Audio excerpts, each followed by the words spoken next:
Hello, so Steve from the Nuclear Family Shop on eBay very kindly sent me this German PAPR unit to have a play about with and do some videos on. And it's also got this really useful quick instruction guide with it as well, so we'll go into that as well.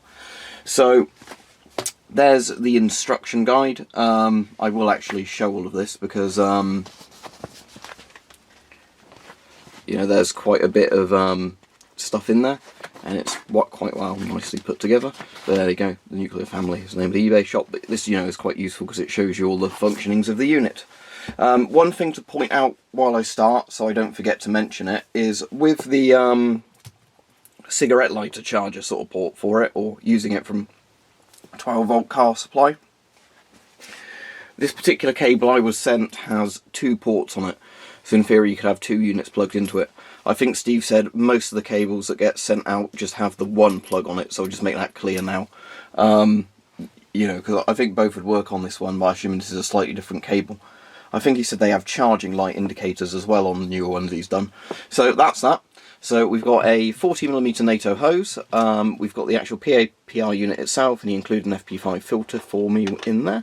So we'll take that off there. There was another one of these caps on top, I've got that in a bag at the moment because, you know, it's not much to look at, it's just a plastic cap. And we've also got the sounder module, so this is like the alarm thing that warns you if your battery's getting low and things like that. I'll probably have this off for the most part when I'm using it, because I'm not going to be using it in a CBRN situation where I have to worry about this, you know, running out of battery. But there's that. So let's have a look at the actual unit itself. So what I'll do first is unscrew the filter from the top. Right, there we go. So what you've got there, that's the intake. So it basically goes into a big sort of turbine type thing in there. Fan turbine, sort of tower fan I guess. And then obviously air goes in there, air blows out there. What you've got on the bottom here, if I can get this in a good bit of framing for the camera, is the battery section. So let's open the battery section up while I knock the camera over. And what we've got here is the batteries, and the good thing is Steve's done this thing so it actually connects to a you know, essentially so you can use normal batteries with it rather than having to use a weird proprietary old German battery, I guess, or modern German battery.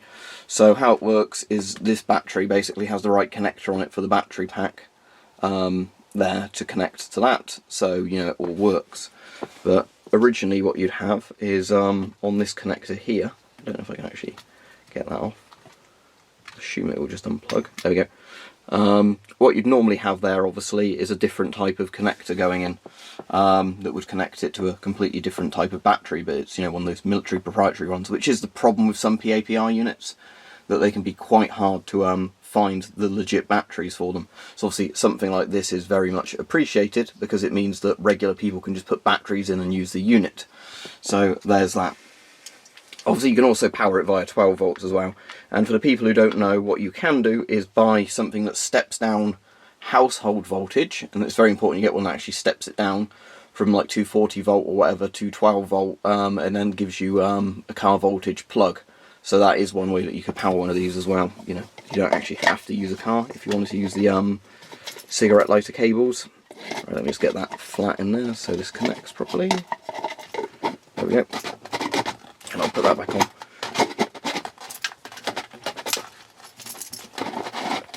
I'm making this look harder than it is because I'm trying to keep it in frame while not knocking the camera over or screwing that up.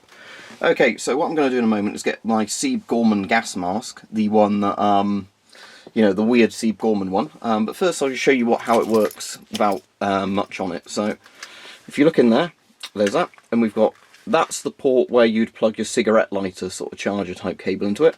That's your on-off switch. It basically just flicks around when it flicks to the green side when it's on, and it's on the red when it's off. And there's the controls. Now looking in the manual, I don't actually know what the Borderns ones mean. Some of you German can tell me. But battery is pretty straightforward.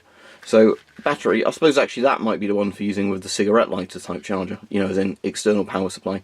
So 1 is speed 1, 2 is faster. So as you can see, the turbine spins round. Just turn that off a second. You can see it's boiling down, and then if I can get the angle right, You can see that spinning there. That moves quite a nice volume of air. Yeah, that's nice. Right. But you probably wouldn't normally want it on the setting number 2 unless you were sprinting or doing heavy lifting while using this unit. Obviously this bit is the bit I'll tighten back up on the unit now. The batteries are all in there, and that's sort of the shoulder strap type thing. So what I'll also do actually is just quickly show you the sounder module, because I won't use this bit, you know, for the actual video. But what I'll do is just plug this in now, so you can there we go, that's plugged in there. And then, if I find the switch again, that, you know, you can hear it beep now. This reminds me a lot, for some reason, of the PDRM 82D Geiger counter. I don't know why, but it's probably just the fact it's green and it's got kind of those sounder modules on it. Anyway, the actual name of the unit is a German C0467 PAPR. Right, and there'll obviously be links in the description to the eBay store where Steve and his girlfriend or wife, I can't remember which one it was, you know, run the shop, so shout out to her as well, because I don't want to be sexist or whatever. I was just mostly talking to Steve. Anyway, what I'll do now is I will get my Steve Gorman mask, I will screw this stuff all together, as in put the hose on and all that, with the FP5 filter, and then I will show you it, hopefully, making a mask work that needs positive pressure to work, and I'll get all the straps sorted as well before I restart the camera, so I'm not fiddling with those for like 5 minutes. Right, this is all set up and ready to go, so let me try and first pan the camera down so you can at least see the unit on me. So there's that on me, so obviously this is pretty straightforward, you've already seen it. The controls are there, where your right hand would be if you've got it over the shoulder like this. So easy enough to turn off and on. And as you can see, I've got this Steve Gorman mask attached to it ready. So it's all ready to go. I've just taken the sound and watch off again because I don't want beeping on the video, because that would get annoying. So let's put the mask on first. And as you might know, this mask needs a PAPR system or it won't work. So it's going to start fogging up, so let's flick the PAPR system on.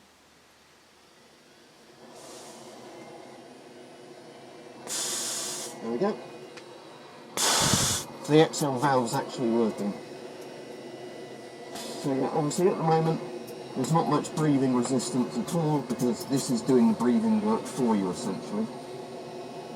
Let's go up to a higher speed. On the highest speed it feels basically like you're breathing normally.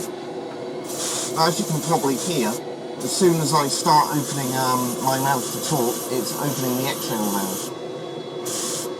There's so much volume of air flowing through it. So yeah, that's pretty good. So let's just turn this off a second and take this mask off. So basically the principle of operation of this thing, as you've I've demonstrated there, is PAPR units are basically designed so it's easier to breathe when you've got a gas mask on. So in the sense that the PAPR unit is doing the work for you. So obviously they make a lot of sense as well when you've got the ones with lots of filters on. You know, the idea being that it gives you a lot of sort of time, you know, because it's pulling the air through, therefore, you know, as they clog up, you know, there's not as much breathing resistance. So a PAPR unit itself is very simple. I've made a very basic one before, if you can find a video on it, where I got a camping airbed, sort of air pump mattress thing, and converted that so you could pretty much bodge a filter onto it and bodge a hose onto it. And that worked, but the problem was that moved too much air. So compared to this thing, it'd be like being on setting 2 all the time. So it works, but you know, it was very loud. It was not designed to be carried on. I don't think you're meant to leave it on too long because it overheats. Obviously with stuff like this, they're designed so they don't overheat. So that's that. Right, let's get another mask out, shall we? And I'll try this with just a classic gas mask, so you can see it working on not a positive pressure thing, but just see it working on a conventional mask. So let me go get a mask and then I will be right back. So here we go, here's an S10 with the red outserts on, so let's put the hose in here and see if it attaches properly. I imagine it should. I can actually spin the mask around like that. So there we go, that's that plugged in, so it's into the PAPR unit's supply. Can I get the camera at an angle where you can see both this in frame and me? Yeah, just about. Right, and the mask I sort of mean. Right, let's get the mask on. Hopefully I don't need to adjust it because I haven't worn it in ages. I don't want to do the pull it down type manoeuvre. There we go. Right, now let's flip on the PAPR. If I can find where the switches. It's obviously designed to be where your right hand is, but I've not used it enough yet to actually be able to do it without sort of... There it is, I was looking too far over. Right, with the S10, I'm getting a really good bit of airflow just on setting 1.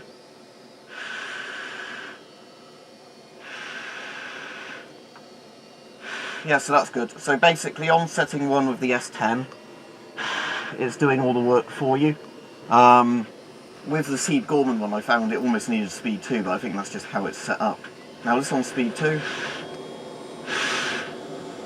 that's basically just breathing normally. So speed 1 gives you enough air that you're basically not having really any breathing resistance at all. Speed 2 is obviously if you were doing something quite energy intensive, but bear in mind obviously it will run the batteries down faster. So let's turn this off a second and I'll take the mask off so you can hear me more clearly. Now another good advantage of a PAPR unit is because it makes a mask positive pressure, not negative pressure, meaning that, you know, the air pressure inside is greater than the air pressure outside in most environments. What that means is if a mask doesn't quite fit you right, you're in a lot better situation. Because obviously if you have a mask with the filter on it or a hose and then the filter without any sort of, where you're doing the breathing, if there's gaps, the air will follow the path of least resistance. So because the filter will offer more resistance than just like a little gap, between like your mask and your skin, that will be where the air flows, so contaminated air gets in. With a PAPR unit, because it makes the pressure inside the mask higher, where there's a gap, the air leaks out from the mask, so therefore having a really good seal isn't as important, which is another nice thing with PAPR units. So I'll definitely do some more videos on this. I don't know really what I can do for loads, stuff on here at the moment. But yeah, so again, thank you very much to Steve for sending me this, and obviously the Nuclear Family Shop. This is a really nice kit. I appreciate it, because it's the first PAPR unit I've actually used that's good. Because the Israeli ones are sort of alright, but they don't move much air because they're designed for civilians. When I'm on about the Israeli ones, I'm on about the Israeli civilian ones, the yellow and the green sort of type ones. And again, they're alright if you were just sitting about not doing much, but if you ended up, wearing equipment and carrying them around, they're not going to provide much airflow. And I said my homemade PAPR unit is a bit overkill, and, it was just kind of an experimentation thing. So yeah, this is a very good unit. So I'll get the thing up again so you can see what it's called. In another video I will put it into a 12-volt supply so you can see it running on that. But it's a German C0467 PAPR, and the Nuclear Family is the eBay shop, but I'll put a link to them as well in the description, so you just have to click that.